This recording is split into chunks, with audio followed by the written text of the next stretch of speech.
wind factories are an unbelievably idiotic idea when they're on land, but they're 10 times more idiotic when they're out at sea. Just think for a moment of the costs involved in building these monstrosities in the middle of the ocean, with all the infrastructure required to support them on the seabed or, unbelievably, on floats, and all the interconnections needed to get the power to shore. And in the corrosive salt environment, they'll last even less time than land-based wind turbines, and will probably need to be replaced in 20 years if you're lucky. But such was the special treatment and incentives from governments towards renewable energy companies that none of that mattered. It meant that projects were waved through with returns on investments almost guaranteed. But such is the colossal waste of time and resources that offshore wind farms represent.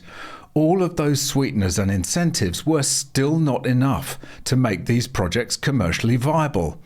And a $10 billion offshore wind factory off the coast of Victoria has just been cancelled for that very reason. Welcome back to MGUY, British engineer and lawyer, now Sydney-based YouTuber. If you'd like to support this channel and display your anti-EV credentials to your Tesla-owning neighbours at the same time, why not buy some awesome MGUY merchandise, like this mug, this baseball cap, or this t-shirt. Each high-quality item sports the MGUY No EV sign, and they're all made to order, perfect for irritating the hell out of your local EV zealots. Visit store.mguy.tv or click the link in the description to check out the full range of products. And of course, you can always just buy me a coffee. Click the link in the description or scan the QR code on screen. We'll get on to the cancelled project shortly, but there's more general headwinds in the wind industry, so to speak, thanks in part to the US government's scepticism on net zero. I wish we could get a bit of that over here. Offshore wind companies cool Australian interest as public investment considered. When Donald Trump intervened to stop construction on a multi-billion-dollar wind farm off the coast of New York, the decision reverberated around the world. Off the back of an executive order in January stopping all new offshore wind projects and reviewing Biden-era approvals, it was a clear signal to the industry. The halt work order on the Empire Wind project was eventually overturned, but the delay cost Norwegian energy giant Equinor millions. 2 months later, and Equinor has quietly dropped its plans to build a wind farm in the Bass Strait off the north coast of Tasmania. It is yet to commit to its remaining Australian project, Novocastrian Wind, near Newcastle, despite being offered a second extension to accept a feasibility licence. The founder of Equinor's partner in the project, OceanX, said the industry was under pressure. These things 100% have an impact on our projects, Andy Evans said. Mr. Trump's intervention has had a chilling effect on the industry. You have a bull market before Trump takes office that turns into a bear market when Trump gets in, because he doesn't like offshore wind, Mr. Evans said. With every Australian offshore wind project backed by an international partner, the global shift has impacts at home. Equinor is not the only company reconsidering its Australian portfolio. US-backed Blue Float Energy is looking to exit Australia, threatening its South Pacific project in the Illawarra and Gibsland Dawn in Victoria.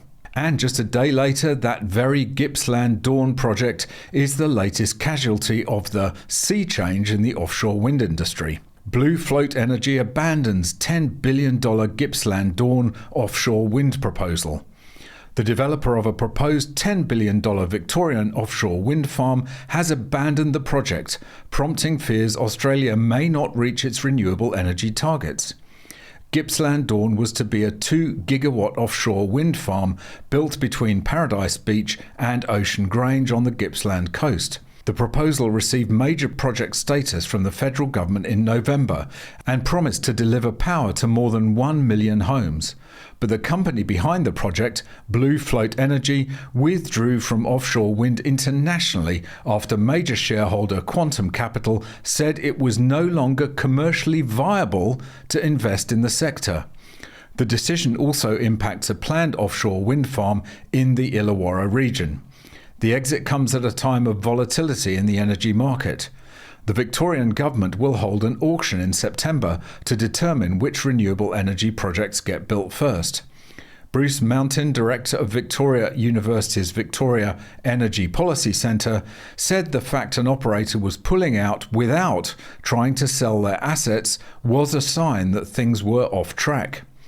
It is surprising that Bluefloat did not manage to find someone else to buy their operations, so that indicates there is not a huge amount of interest from others in taking over the options, Professor Mountain said. I think it will impact others, and others that are not in a strong position will be weakened by this. And of course, that means that rather than seeing the writing on the wall and moving away from offshore wind, the government may dig in and step in to fund it directly, which will be an even greater waste of taxpayer funds. You can go and read both articles at the links in the description, but once again, fantasy propped up by government incentives and net zero agendas has finally collided with reality. Given the choice between building an offshore wind farm that spreads over hundreds of square kilometres of hostile ocean environment and building a single compact nuclear reactor on land, only a fool would choose the former.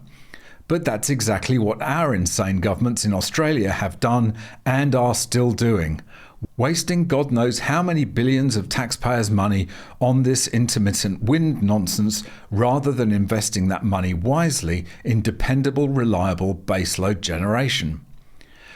And although this is good news for the unspoiled ocean environments that are being blighted by these ugly wind factories, don't expect it to stop anytime soon, because almost all politicians in Australia, with a few notable exceptions such as National Senator Matt Canavan, are terminally infected with the net zero mine virus, from which, it seems, recovery is impossible. But one wind factory cancelled is one blight on the environment that won't see the light of day. And in this day and age, we must be thankful for small mercies. Thanks very much for watching. Really hope you enjoyed it. If you've got any tips or stories, go there. If you'd like to watch another video, go there. If you'd like to buy me a coffee, go there. And please subscribe to the channel.